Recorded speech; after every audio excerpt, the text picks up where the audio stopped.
A educação pré-escolar é considerada a primeira etapa da educação básica e visa contribuir para a igualdade de oportunidades no acesso à escola e para o sucesso educativo, através da realização de atividades educativas pensadas para o desenvolvimento intelectual e aprendizagem da criança, com recurso a linguagens múltiplas que promovem os conhecimentos e capacidades, mas também a sua sensibilidade emocional, moral e estética e a adequação aos seus interesses e necessidades, bem como das respectivas famílias.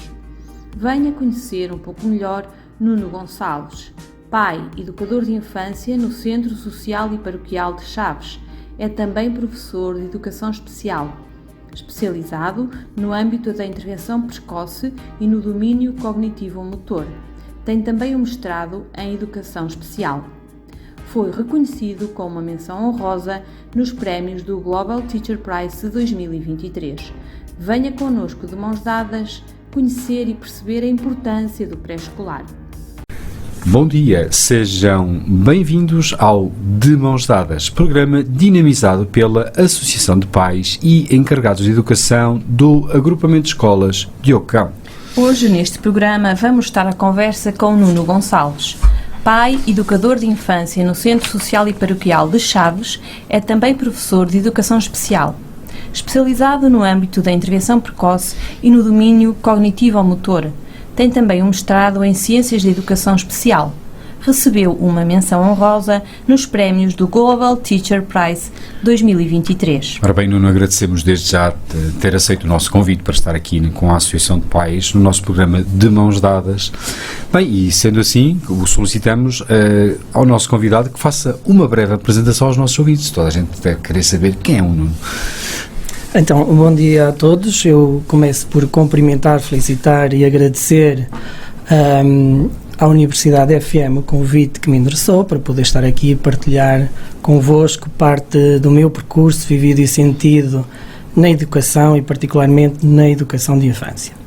Então, eu sou o Nuno Gonçalves, sou pai de 3 rapazes, o João Nuno já com 12 anos, o Salvador e o Santiago gêmeos com 4, e é isto que me completa e que me constitui. Sou educador de infância no Centro Social Paroquial de Chaves há já 19 anos, nas respostas sociais e educativas de creche e de educação pré-escolar. Enquanto professor de Educação Especial, coordeno uma equipa multidisciplinar de apoio à educação inclusiva. Sou também formador certificado e tenho andado um pouco por todo o país a partilhar esta minha paixão e este meu encantamento pela educação, particularmente pela educação de infância e pela educação especial. Sou também responsável por uma página do Facebook que se chama Certezas Nenhumas de um Pai que também é educador, onde partilho projetos, trabalhos, vivências, encantamentos, inquietações, dúvidas e algumas certezas, e convido todos a passar por lá. Idealizei e participo em alguns grupos de estudo onde temos presentes educadores, professores, coordenadores, diretores, onde traçamos alguns estudos colaborativos, partilhamos olhares, perspectivas, investigações, pesquisas, e de forma assim muito resumida eu sou um admirador da natureza e um apaixonado pela poética da infância. Muito bem. Perguntávamos agora e que fosse um bocadinho lá atrás e nos dissesse e partilhasse connosco como é que descobriu essa vocação para ser educador de infância. Ser educador de infância, ser professor de educação especial tem muito a ver com a minha história do começo de vida, tem muito a ver com a minha história de infância. Então eu nasci, cresci e vivi enquanto menino e moço numa aldeia do Barroso, que se chama Atilhó. Atilhó fica encravada entre a Vila de Boticas e a Vila de Montalegre, recebe ali a proteção de algumas serras, Serra do Gerês, Serra do Larouco, a Serra dos Cornos das Alturas, em que o brincar acontecia na rua, em companhia com os pares e com a comunidade. A rua nessa altura era o ATL das crianças, e nós éramos muitos. Éramos o eterno bando dos meninos. Mesmo nos invernos rigorosos, Nós acendíamos a lareira e depois do jantar sentávamos-nos em banquinhos de madeira com os avós, os pais, os tios, os irmãos, e ficávamos a contar histórias do Arco da Velha. Eu acho que nós somos muito da nossa infância. Aliás, eu sou a minha infância.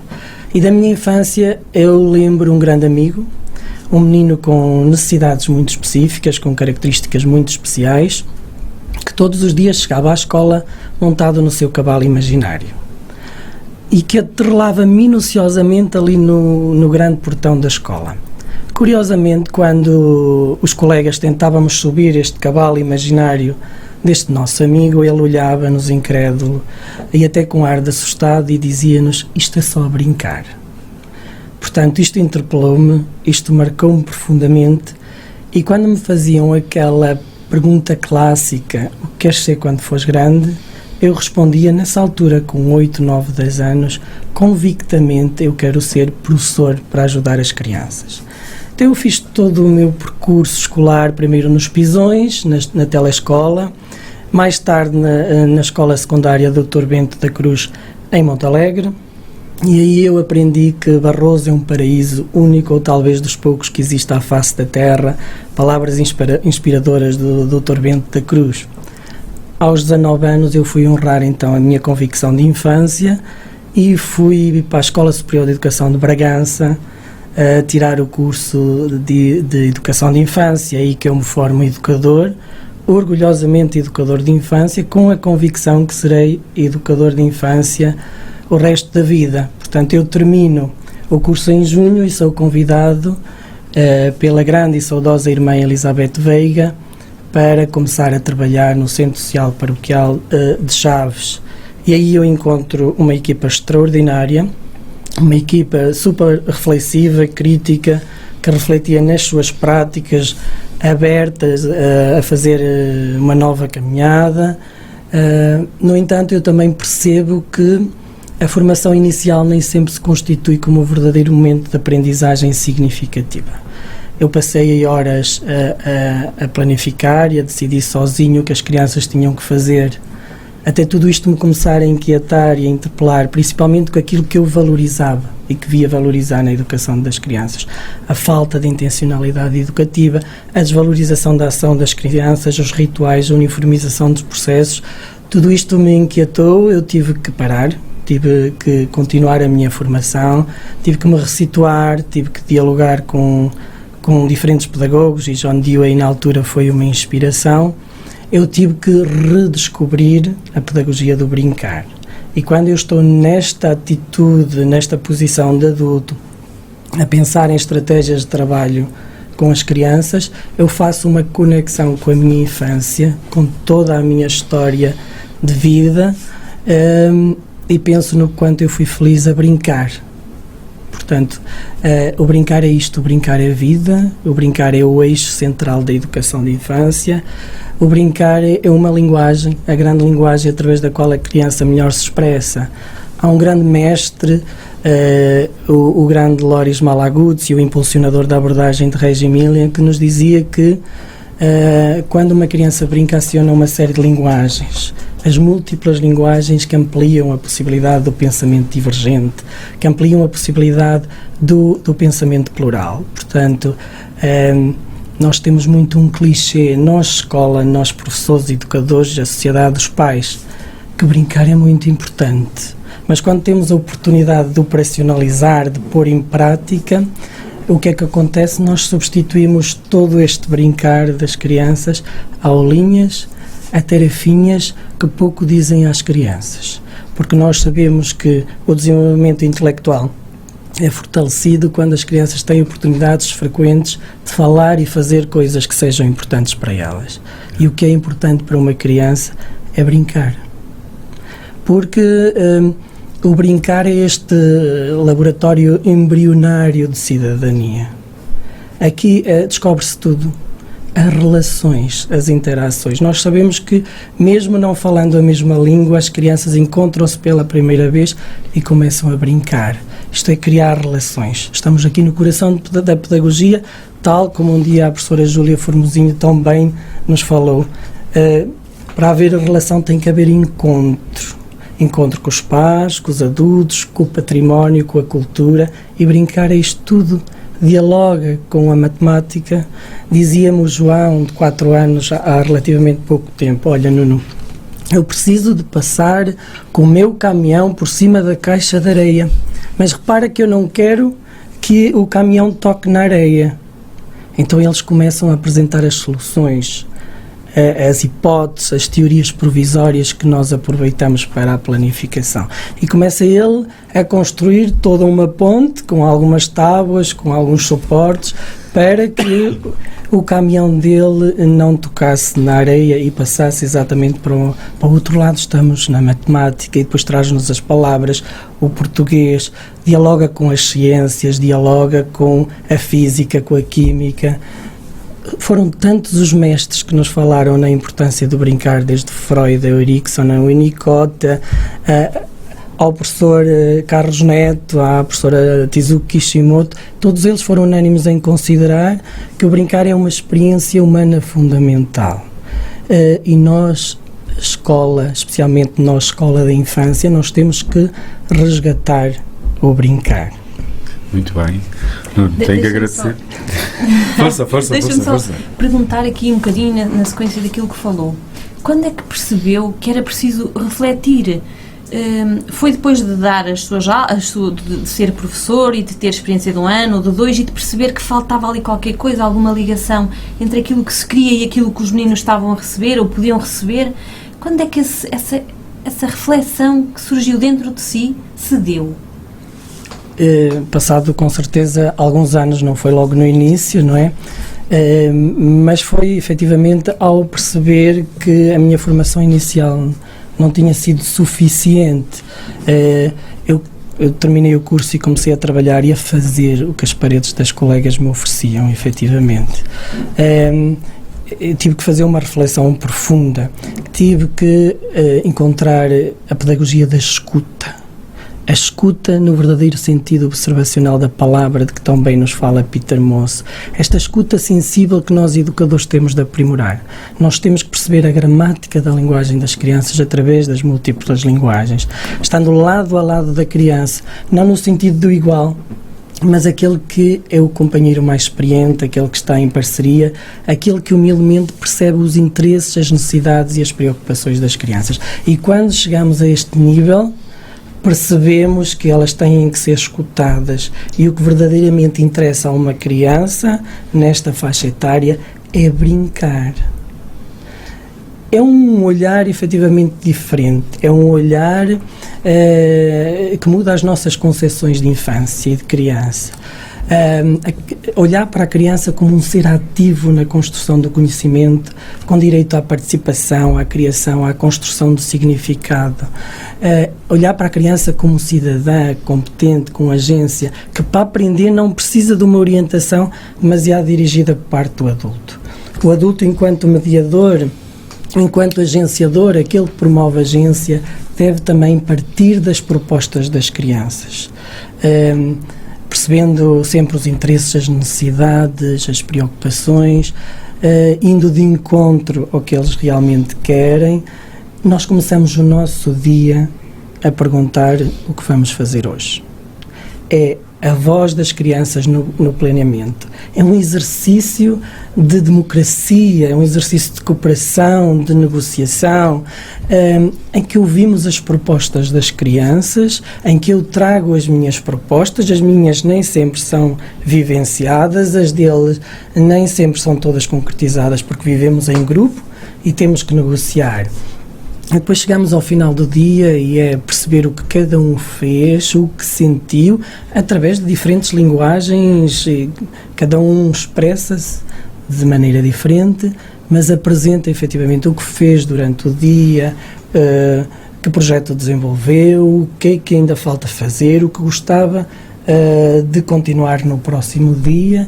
É esta forma, esta concepção de criança diferente.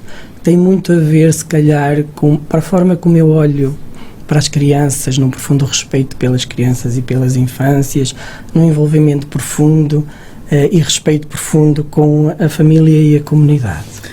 Bom, há bocadinho eu estava a falar dos mestres que nos ensinam.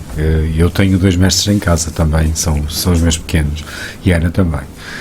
Isto, assim, claro, certamente. Agora, voltando aqui um bocadinho atrás, porque tudo isto tem um começo, e agora voltando um bocadinho atrás, como é que foi entrar na viagem de educador de infância. Bem, lá está, em que os homens, apenas 1% é que estão representados. Como é que é? Partilhe aqui um bocadinho connosco essa sua experiência.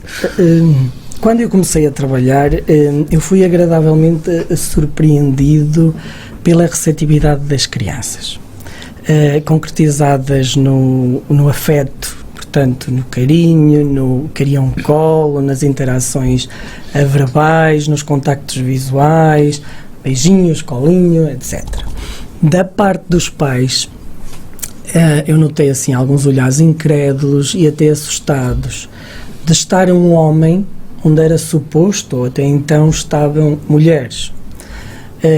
Efetivamente, nós sabemos que a educação no geral e particularmente a educação de infância é um espaço de atuação no feminino. Diz-nos então o relatório de 2019 da educação, de estatística, da educação e ciência, que apenas 1% são homens. Eu conheço bastantes neste momento, é um trabalho notável, no entanto alguns a sofrerem estigma e o preconceito de serem educadores de infância homem. Por exemplo, não vão para a creche porque não podem dar muito colo, não podem mudar fraldas, portanto está fora de questão ir. Não estou a falar da minha experiência, mas sei dessa experiência. Eu lembro-me quando cheguei pela primeira vez de um pai deixar o filho e dizer: um educador de infância homem, que giro. Acho bem, não sei se sabe ouvir e cuidar tão bem como uma mulher. Eu naquele momento eu tive a certeza de exatamente que era aquilo que eu queria fazer, da minha competência, mas também percebi que a viagem ia ser atribulada e tinha que superar ali algumas barreiras e alguns obstáculos. Porquê? Porque eu acho que nós não somos melhores nem piores profissionais porque somos homens ou mulheres. É a formação que nos capacita. E a educação de infância não tem género. A educação de infância tem amor. O grande Paulo Freire, o humanista, o pedagogo brasileiro das pedagogias transformativas, dizia-nos que educar é um ato de amor. E é de amar que se trata quando se é educador de infância ou professor de educação especial. E a educação de infância isto é paixão, é dedicação, é escuta, observação, é encantamento, é muita dedicação, muito estudo, muita investigação, porque ser educador não é fácil. A educação de infância ainda está muito associada ao assistencialismo, à guardaria, e os educadores diariamente têm que encontrar novas formas de ser e de estar nesta profissão. Portanto, têm que pesquisar muito, têm que investigar muito para sairmos desta ideia definitivamente do assistencialismo e de guardar crianças. Só uma questão, aqui você já é a segunda vez que fala de encantamento. Explique aqui aos nossos ouvintes e a nós o que é que se refere, o que é para si essa parte do encantamento com as crianças? Então, gira esta pergunta. O que eu quero dizer então é que se ser educador, se ser professor de educação especial é a realização de um sonho, ser um educador que sabe brincar, que sabe escutar e se encanta diariamente é algo de extraordinário. Nós temos que estar diariamente encantados para encantar as nossas crianças. Nós temos que diariamente ir felizes para a escola para que as nossas crianças também sejam felizes, porque elas merecem e agradecem. Este encantamento é diário, mesmo que eu tenha muitos problemas e se calhar eu sou um dos rostos de muitos educadores de infância que acontece isto diariamente. Aliás, eu não conheço nenhum que não seja assim. Mesmo que tenhamos muitos problemas, ficam exatamente à entrada daquelas portas, porque as crianças não tem efetivamente culpa. E o nosso brilhozinho nos olhos começa a partir daquele momento que entramos ali, e depois eu levo-o para casa, e depois de casa trago para a escola, mas é um brilhinho especial nos olhos, um amor pelas infâncias, pela profissão, é esta dedicação, esta paixão que não se explica, sente-se. Falava há pouco da importância da natureza e do brincar, e reportou-nos as histórias do Arco da Velha que tinha na sua infância. É possível atualmente resgatar essas histórias do Arco da Velha, sabendo nós da dependência excessiva, claramente, dos ecrãs e se calhar do tempo que os pais gerem ou decidem gerir de outra maneira que não nessa tal investidura a olhar a criança, a escutar a criança? Eu acho que sim. A natureza é a maior educadora e disso nós não temos dúvidas. Agora, tudo isto é possível ser casado, tudo isto é possível ser articulado, e nós temos que olhar para para o digital como uma linguagem, como um instrumento que não é mais do que uma ferramenta. Qual é a necessidade que eu vejo nisto tudo? É a supervisão e a monitorização. Se falarmos em contexto educativo, isto é feito pelo profissional, pelo educador de infância, pelo professor. Agora, é possível viver isto tudo. Nós temos na sala o computador, nós temos o tablet, e curiosamente o Carlos, há relativamente pouco tempo, descobriu um jogo bastante educativo e ele estava a partilhá-lo com os outros meninos. E eu ao lado, a tentar também perceber, e de repente ele pousa, e eu pego no tablet e tento fazer o exercício de o lápis no tablet tinha que se movimentar. Mas eu não estava a perceber como é que aquele lápis se movimentava. E tentei com o dedo. E ele vem perto de mim e diz-me assim: Nuno, basta só levantares um bocadinho o ecrã. E eu levanto o ecrã e o lápis começa-se a movimentar exatamente no sentido para chegar à cor certa, etc.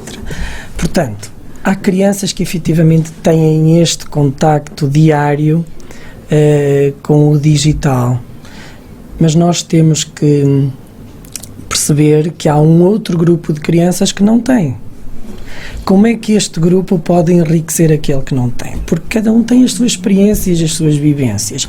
Aqueles eventualmente sabem subir às árvores de uma maneira extraordinária e sobem, atiram e vão todos os ramos, e estão a dar a mão àqueles que se calhar vivem uma vida ligada ao ecrã, ligada ao digital, a dar a mão para eles subirem. E depois fazemos, cada um tem as suas potencialidades, as suas competências, cada um vai no seu ritmo e às vezes encontramos. Essa é a parte mais importante. Essa é a parte mais importante. Nuno, já agora... uma questão que é cada vez mais pertinente, e você já referiu isso, que era a parte de escutar para procurar chegar a um consenso. Do seu ponto de vista, por aquilo, pela experiência que já tem, entende que as crianças estão a ser ouvidas na sua educação, a respeito da sua educação? O que é que acha? Da minha experiência... e daquilo com quem convive. Enquanto educador de infância, sim, eu tenho este cuidado da escuta ativa, esta escuta no verdadeiro sentido observacional da palavra, que de facto eles não nos dizem tudo, são as 100 linguagens que Malaguzzi nos fala, e às vezes não precisam de falar, nós adultos, porque estamos em parceria, conseguimos perceber. Depois conseguirmos olhar enquanto educadores, enquanto pais, mas falando da minha posição enquanto educador de infância, de olhar para além daquilo, de olhar, por exemplo, para além do brincar. Nós temos que perceber nos movimentos exploratórios das crianças, nos interesses das crianças, oportunidades de aprendizagem. Por exemplo, aqui a questão do brincar. O brincar aos cuidados da mãe, não é o mesmo brincar aos cuidados de um profissional.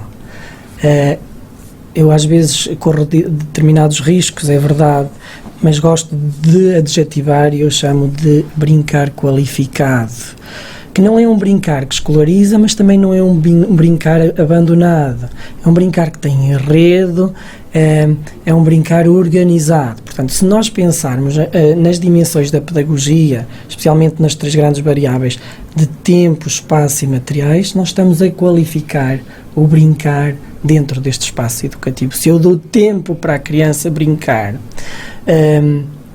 se eu dou uma grande diversidade de materiais num espaço organizado, eu estou a qualificar o brincar. E a escola é este local de cultura mais elaborado, este laboratório da maravilha. Eu falo muito também nas palavras de Staccioli, que é um educador italiano, e que ele chama que a escola devia ser este laboratório da maravilha, também correndo aqui muitos riscos, porque quando falamos em laboratório na escola, temos que saber muito bem daquilo que estamos a falar. Mas é esta escuta que vai muito além daquilo que eles nos dizem. É este sem linguagens, este educador que está aberto, e quando nós falamos nestas 100 linguagens, é que tenta dar espaço e tempo para que a criança se possa expressar, se possa relacionar, possa interagir, e a partir daqui é toda uma observação que resulta nesta escuta ativa. E se os educadores não fazem isto, às vezes enquanto pai É diferente. tenho algumas dificuldades. E, por exemplo, quando falávamos aqui das questões das tecnologias, eu às vezes ofereço: "Oh, Salvador, não queres ver o telemóvel do pai?" E ele: "Não." "Não quero." "Santiago, olha um bocadinho o telemóvel." Sério? Não.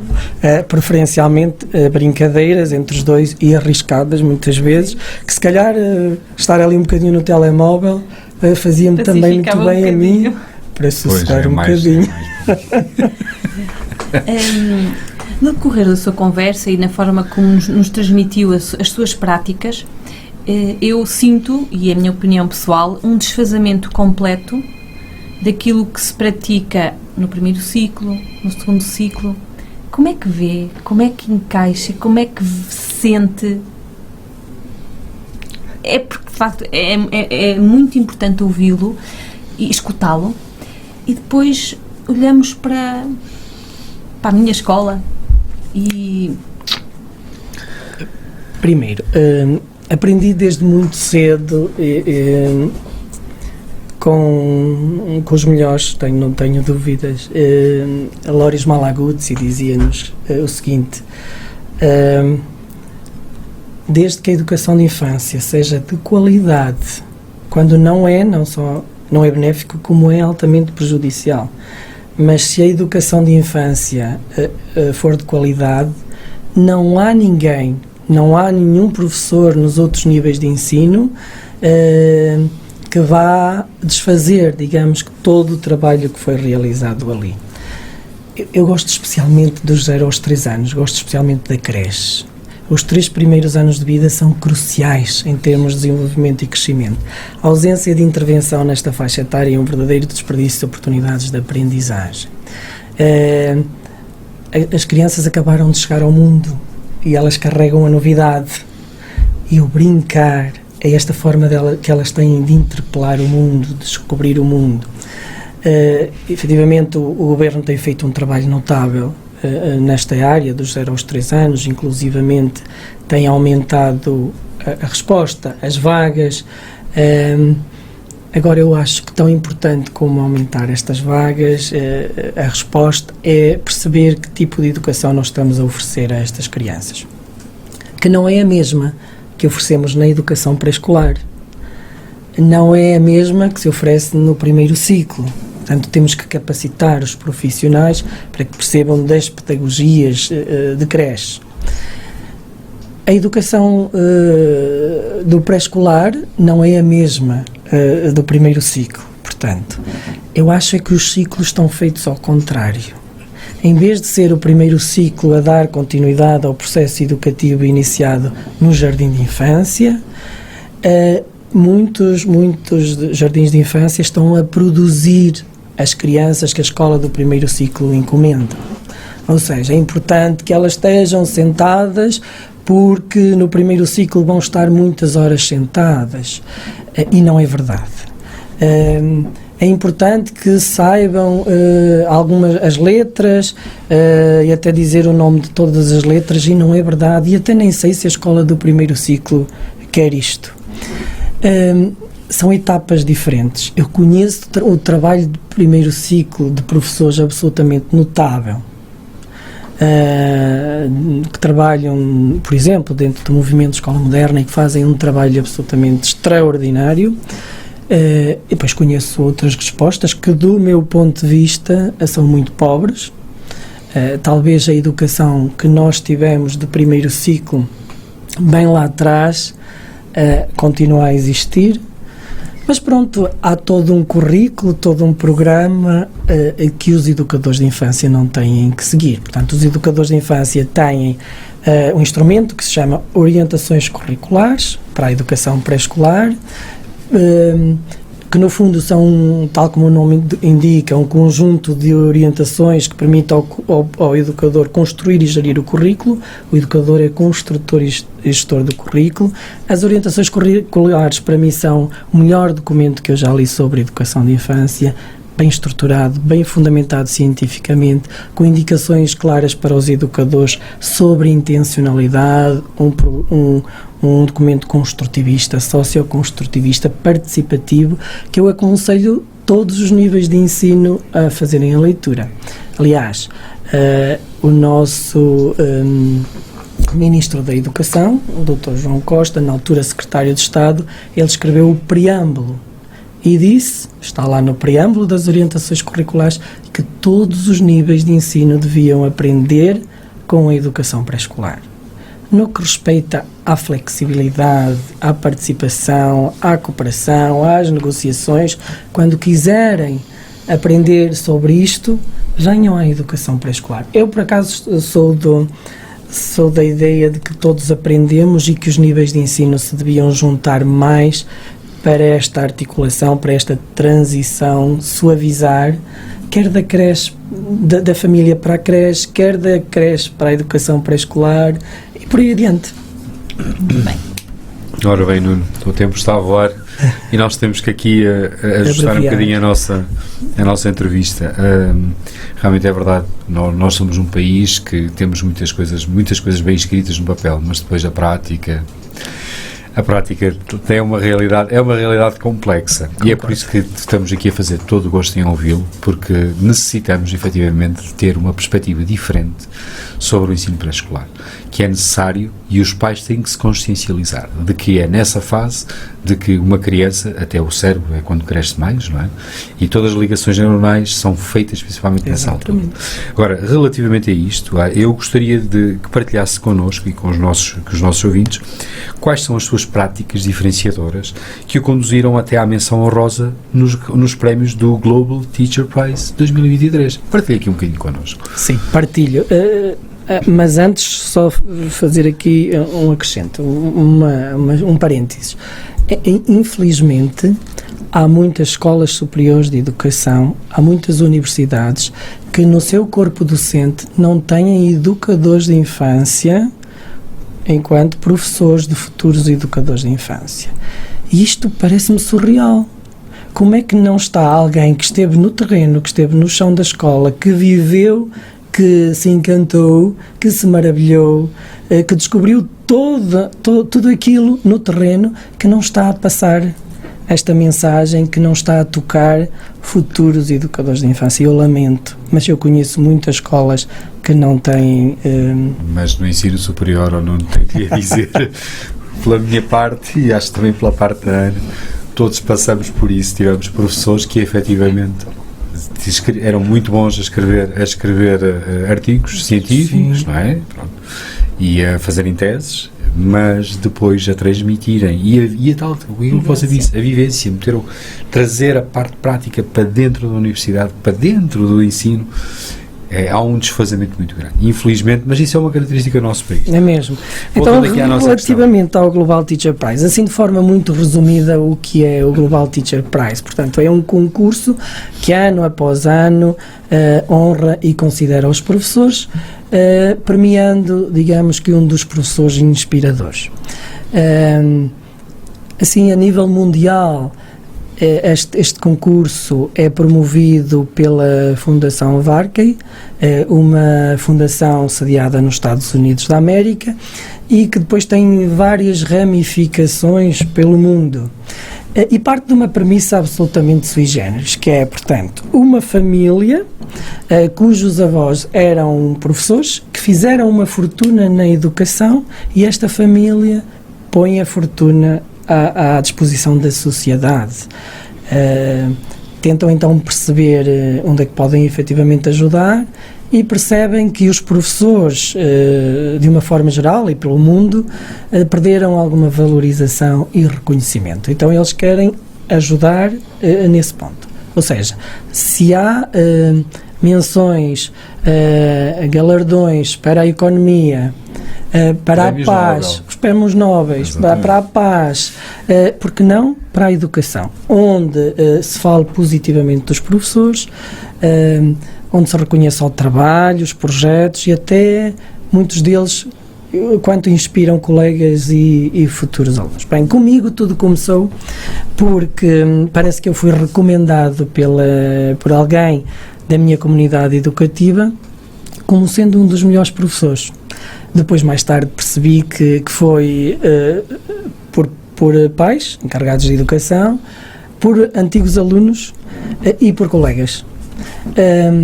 Então, eu fui contactado pelas Mentes Empreendedoras, digamos que é a entidade organizadora do Global Teacher em Portugal, e aí, à terceira vez, convenceram-me a submeter a candidatura, uma candidatura super exigente. Tudo aquilo que nós escrevemos, nós temos que apresentar evidências. Muitos campos a serem preenchidos. Então eu vou passando as eliminatórias, digamos que as diferentes etapas. Sempre que passávamos uma etapa, pediam mais documentação, mais evidências, até que efetivamente chego aos 10 professores finalistas no Global Teacher Prize, e aí eu recebo um dos prémios, digamos que do Global Teacher Prize, a menção honrosa, que tentei honrar e que vou tentar honrar e enobrecer o resto da vida. Aí digo-lhes que conheci 9 professores absolutamente extraordinários, trabalhos notáveis, projetos fantásticos, qualquer um deles poderia vencer, quer a menção honrosa ou quer o prémio final. Então eu submeto vários projetos na candidatura, mas um com especial brilho, com especial relevância. Foi um projeto que surgiu de uma grande investigação, os contributos do Brincar para uma educação inclusiva no jardim de infância, e que parte de um ideal humanista que eu tenho de construir uma sociedade mais justa, mais respeitosa, mais solidária, mais inclusiva, equitativa, ou seja, uma escola que fosse verdadeiramente amorosa e que acolhesse a subjetividade das crianças e das famílias. Todo este trabalho resulta num projeto final que chamamos Laboratório dos Sentidos, que se constituiu na transformação praxeológica do nosso contexto de educação de infância, na formação aos educadores durante muito tempo, na formação aos auxiliares, na formação aos pais e encarregados de educação e na transformação dos espaços, particularmente nos espaços exteriores, na busca de uma pedagogia muito mais inclusiva e valorizadora do brincar. Digamos que surge pela necessidade sentida naquela equipa pedagógica de ampliar o território do imaginário pedagógico das crianças, de diluir a fronteira entre o espaço interior e o espaço exterior, de criar permeabilidade e transparência entre o espaço interior e o espaço exterior, de tal forma que o espaço exterior fosse a continuidade das nossas salas. Ou seja, se inicialmente o espaço exterior era e simplesmente um recreio, em que as crianças saíam para correr e libertar algumas energias, subir e descer o escorrega, Neste momento nós temos um espaço absolutamente potente, com um grande envolvimento das famílias e da comunidade. Temos uma cozinha de lama que os pais cobriram, que tem um telhado que pode ser habitada durante todo o inverno, porque não está frio, temos amarrar roupas, já basta vestir algumas roupas e umas galochas e podemos estar ali durante o inverno. Temos um território de água que, nas paredes do espaço exterior, em que a criança coloca a água dentro do funil vermelho e que depois vai acompanhar pela mangueira azul que vai deixar aqui, mas depois entra no próximo, e fazemos pesquisas e investigações de dias ali para tentarmos perceber quando é que a água para. Porque é que parou ali? Onde é que vai cair? Mas desta vez já não caiu no mesmo, porque era menos, porque se fosse muita conseguia.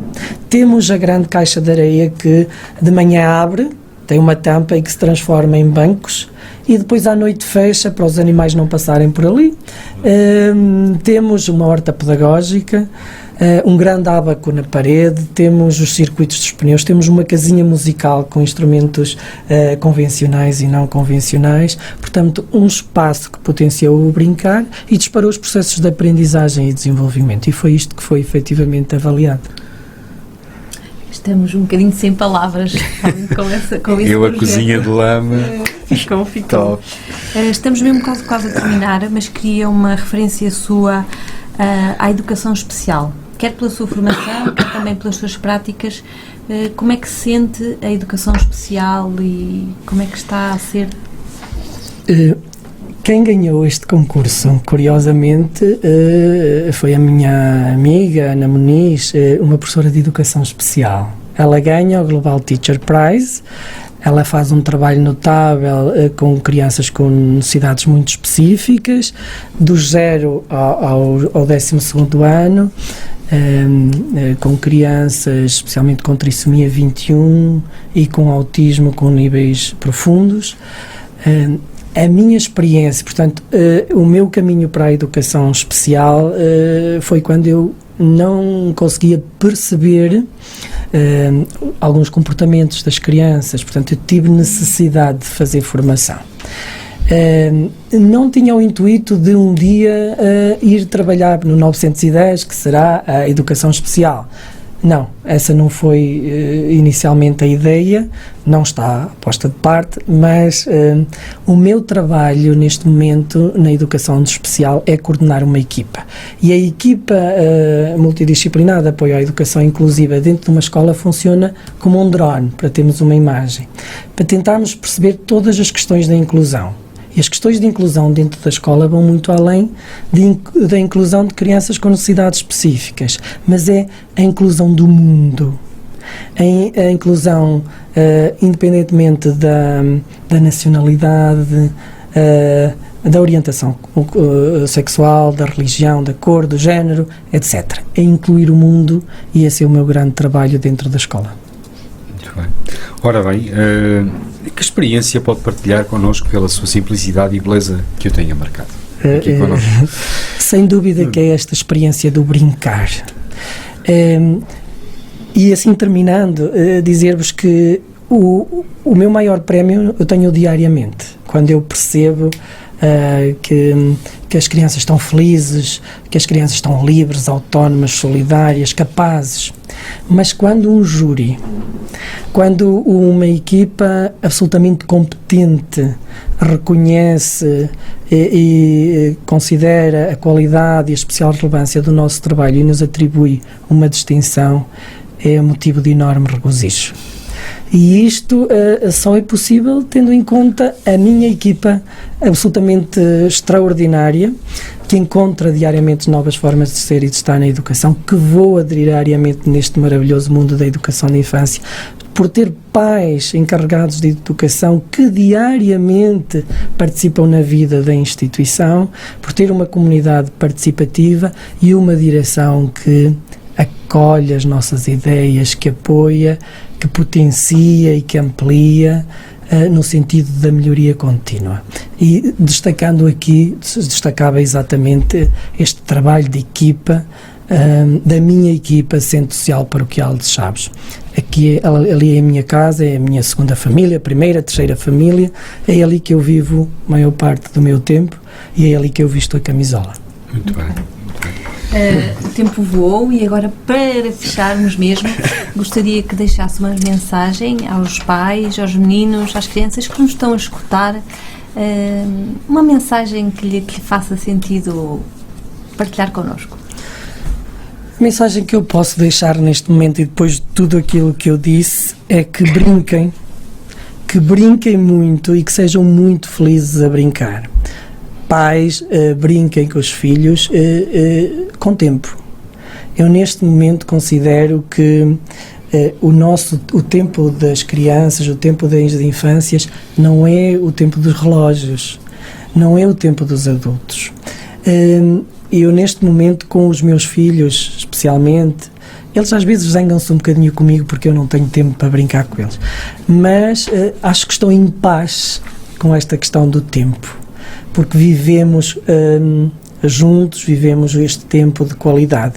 E a mensagem que eu gostava de deixar é que os pais fiquem em paz com este tempo, que vivam, brinquem muito com os filhos, que estejam com os filhos, e ainda que seja por pouco tempo, que seja com qualidade. Muito bem. Ora, muito bem, temos que agradecer a sua participação. Eu acho que certamente os nossos ouvintes ficarão alargaram horizontes, assim como nós. Olhe, o nosso obrigado. A Associação de Pais do Agrupamento de Escolas de Ilcão agradece a sua participação.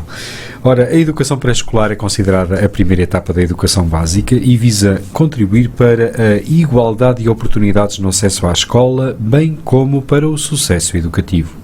A realização de atividades educativas pensadas para o desenvolvimento intelectual e aprendizagem da criança, recorrendo a linguagens múltiplas que promovam os conhecimentos e capacidades, tendo em vista a sua sensibilidade emocional, moral e estética, como ainda a adequação aos seus interesses e necessidades, bem como das respectivas famílias. Ficamos a conhecer um pouco melhor o educador de infância Nuno Gonçalves, que põe em prática todos os dias estes propósitos, tendo sido reconhecido com a menção honrosa nos prémios do Global Teacher Prize de 2023.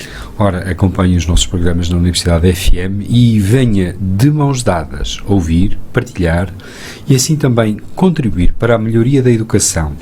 Recorde-se, as crianças e jovens de hoje são os adultos de amanhã. Contamos com a sua presença para, de mãos dadas, construirmos um mundo melhor.